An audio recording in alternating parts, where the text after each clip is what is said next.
Good morning students. कल हम लोगों ने फर्स्ट फ्लाइट का पहला चैप्टर का थोड़ा सा समरी आपको बताया था। आज थोड़ा सा उसको डिटेल में स्टोरी को पढ़ के आपको समझाने जा रहे हैं कि वाकई लेंचो को कैसे भगवान पर विश्वास था और कितना तक विश्वास था और भगवान उसके विश्वास को कहाँ तक पूरा करते हैं, यही से स्टोरी में हम देखेंगे। कल आपको इसका सारांश भी मैंने बताया था। आज थोड़ा सा उसको एक्सप्लेन करके डिटेल में समझाने का प्रयास कर रहे हैं। यहाँ ब्लैक बोर्ड पर बहुत सारे मीनिंग आपके सामने हैं। इन मीनिंग को जरूर आप याद करेंगे। इस स्टोरी को एक्सप्लेन करने के बाद क्वेश्चन आंसर हम आपको देंगे, जिसको आपको कॉपी में तैयार करना होगा, बाई हार्ट करना होगा। समय से जब कॉपी आपकी मांगी जाएगी उस समय कॉपी आपको स्कूल में जमा करना पड़ेगा। फिर 2-4 दिन के बाद उस कॉपी को आपके पास चेक करने के बाद लौटा दिया जाएगा। तो हम लोग ए लेटर टू गॉड की तरफ चलते हैं। The house the only one in the entire valley sat on the crest of yellow hill. उस पहाड़ी के निचली पहाड़ी के चोटी पर मात्र एक घर अवस्थित था। From this side one could see the river and the field of rice corn dotted with the flowers that always promised a good harvest. From this height, उस ऊंचाई से one could see the river, कोई भी व्यक्ति नदी को देख सकता था और फूलों से भरे हुए उस फसल को देख सकता था जो हमेशा ये प्रॉमिस करते थे कि हार्वेस्ट अच्छा होगा, गुड हार्वेस्ट होगा। The only thing the earth needed was a downpour or at least A sober. सबसे जरूरी जो चीज़ थी वह थी बारिश। थोड़ी बारिश आवश्यक थी फसल के लिए। Through out the morning Lencho who knew his fields immediately had done nothing else but see the sky towards the northeast. Who knew his fields throughout the morning, दिन भर तो करता ही था। सुबह में वह अपने खेतों की तरफ देखता है। Who knew, जो जानता था, his fields इंटीमेटली, आंतरिक अंदर से अपने फील्ड को समझता था, अपने फसल के बारे में जानता था। Had done nothing ills but see the sky towards. Had done nothing, वह कुछ नहीं करता था, वह केवल आसमान की तरफ देखता था। To the north east. Now we are really going to get some water women. The women who was preparing super,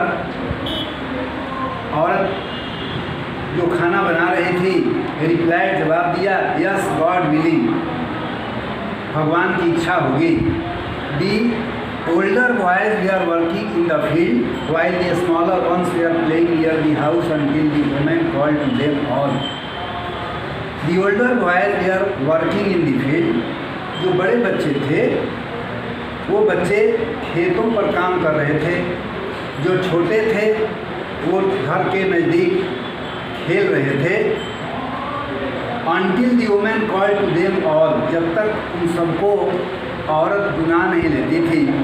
Come for dinner, come for dinner, खाने के लिए बुलाती थी। जब तक बुलाती नहीं थी तब तक बड़े बच्चे थे वो खेत पर काम करते थे, छोटे बच्चे घर के आसपास खेलते थे। It was during the meal that just as Lencho had predicted, big drops of rain began to fall. In the northeast, huge mountains of clouds could be seen approaching. Lencho had predicted, big drops of rain began to fall. Lencho ऐसा महसूस किया था कि बड़ी बड़ी बूंदें गिरने लगी। In the northeast, huge mountains of clouds could be seen approaching. The air was fresh and sweet. The man went out for no other reason than to have the pleasure of feeling the rain on his body. And when he returned, he exclaimed, "These are not raindrops. उन बूंदों को गिरने से उसको ऐसा एहसास होता है कि ये जो बूंद हैं ये बारिश की बूंद नहीं हैं, rain drop falling from the sky, they are new coins, वे नए सिक्के हैं। The big drops are 10 cent pieces, जो बड़ी बूंदें हैं वो 10 सेंट की हैं और जो छोटी हैं वो 5 सेंट की हैं। With a satisfied expression, he regarded the field of ripe corn with its flower, wrapped in a curtain of rain, but suddenly a strong wind began to blow. जैसे ही अभी बूंदाबांदी शुरू हुई, अचानक बहुत तेज तूफान आया, began to blow, and along with the rain, very large hailstorm began to fall. और उस बारिश के साथ hailstorm, large hailstorm गिरने लगा। These trolley did resemble new silver coins. The boys, exposing themselves to the rain, ran out to collect the frozen pearls. बच्चे दौड़ करके उसे चूमने लगे। It is really getting bad now, explained the man. I hope it passes quickly. It did not pass quickly. For an hour, the hail rained on the house, the garden, the hillside, the cornfield, on the whole valley. The field was white. इतना hello storm गिरा कि चारों तरफ पहाड़ी में केवल hello storm ही सफ़ेद दिखाई देने लगा। Not a leaf remains on the trees, एक पत्ता भी पेड़ पर शेष नहीं रहा। The corn was totally destroyed, फसल पूरा बर्बाद हो गया। The flowers were gone from the plants, plant में जो फूल लगे थे वे झड़ गए, गिर गए। Lencho soul was filled with sadness, Lencho का हृदय दुख से भर गया था। When the storm was past, जब आंधी समाप्त हो गई थी, he stood in the middle of the field and said to his sons, वह खेत के बीच में खड़ा हो गया और अपने बेटों से कहा, a plague of locusts would have left more, अगर उस तरह के इंसेक्ट जो फसल को बर्बाद करते हैं, जैसे टिड्डियों का दल अगर बर्बाद करता है तो भी वो कुछ छोड़ देता है। दी हेल है लेफ्ट नथिंग, लेकिन यह जो हेल स्टॉर्म है यह फसल को ऐसा बर्बाद कर दिया कि कुछ भी शेष नहीं रहा। This year we will have no crop, इस साल हम लोगों को फसल नहीं होगा। That night was a sorrowful one, वह रात बड़ी ही दुखद थी। All our work for nothing, there is no one who can help us, we shall all go hungry this year, हम लोग निश्चित रूप से इस साल भूखे रहेंगे। But in the hearts of all who lived in that solitary house in the middle of the valley there was a single hope. But in the hearts of all, लेकिन सभी के हृदय में, who lived in that solitary house, जो उस अकेले घर में रहते थे, घाटी के बीच के अकेले घर में रहते थे, there was a single hope, उनके अंदर एक आशा की किरण थी, हेल्प फ्रॉम गॉड, कि भगवान मदद करेगा। Don't be so upset even though this seems like a total loss, remember no one dies of hunger. Don't be so upset even though this seems like a total loss, remember no one dies of hunger. That is what they say, no one dies of hunger, although the night Lencho thought only of his one hope, the help of God. उस रात में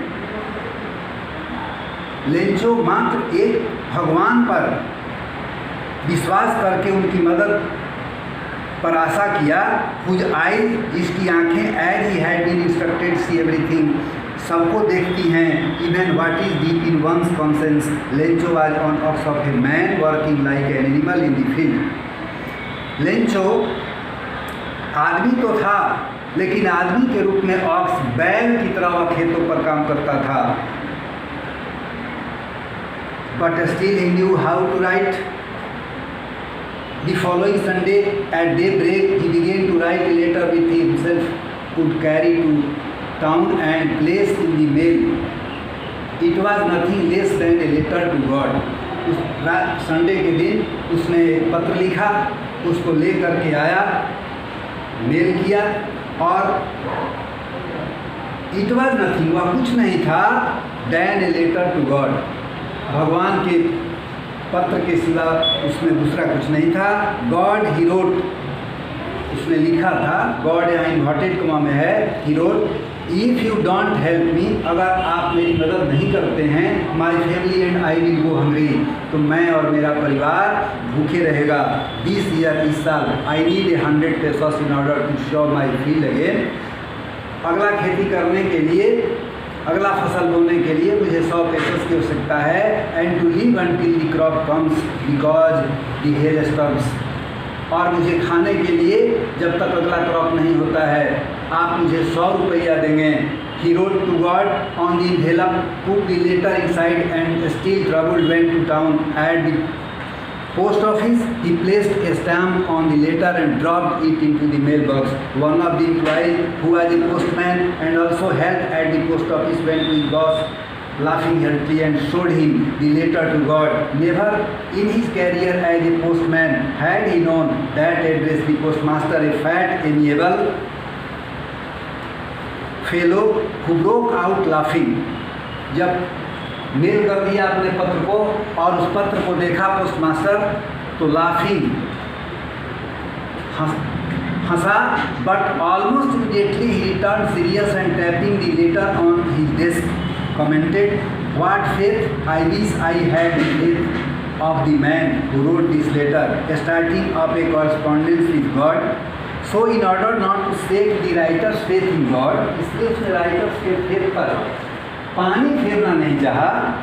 the postmaster came up with an idea, postmaster के विचार में postmaster के अंदर एक विचार आया, answer the letter, but when he opened it, जब उसने उसे खोला, it was evident that to answer it he needed something more than goodwill, ink and paper, but he stuck to his resolution, he asked for money from his employees.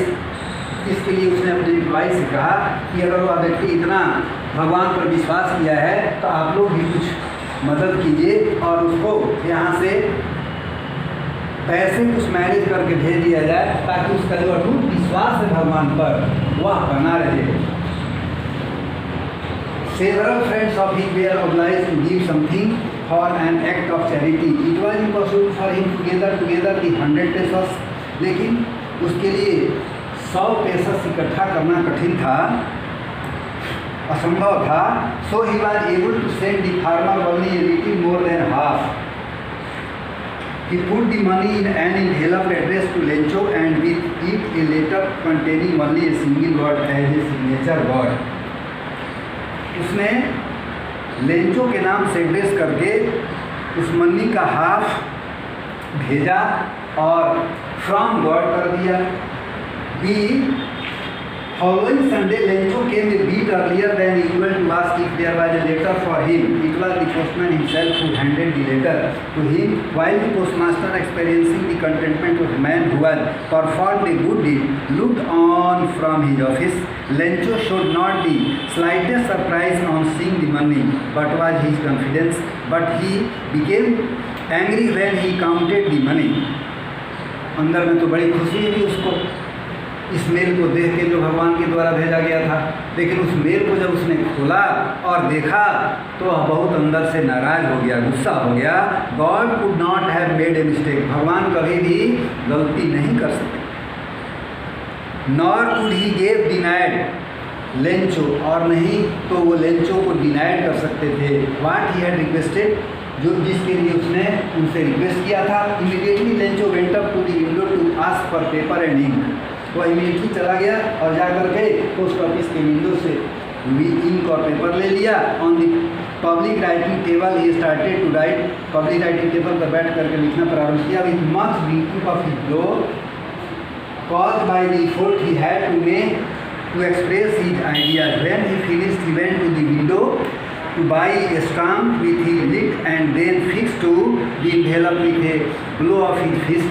The moment the letter fell into the mailbox, the postmaster went to open it. He said, जब उसने letter लेकर के फिर दोबारा mail कर दिया, postmaster ने क्या किया, उस पत्र को लेकर के खोला।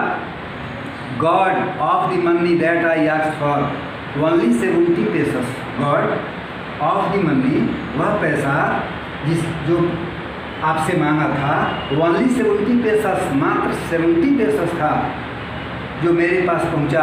सेंड मी दी रेस्ट पैसे को मेरे पास भेज दीजिए, since I need it very much, जिसकी मुझे बहुत आवश्यकता है। But don't send it to me through the mail, लेकिन मेरे पास मेल के द्वारा इसे नहीं भेजेंगे, because the post office employees are a bunch of crooks.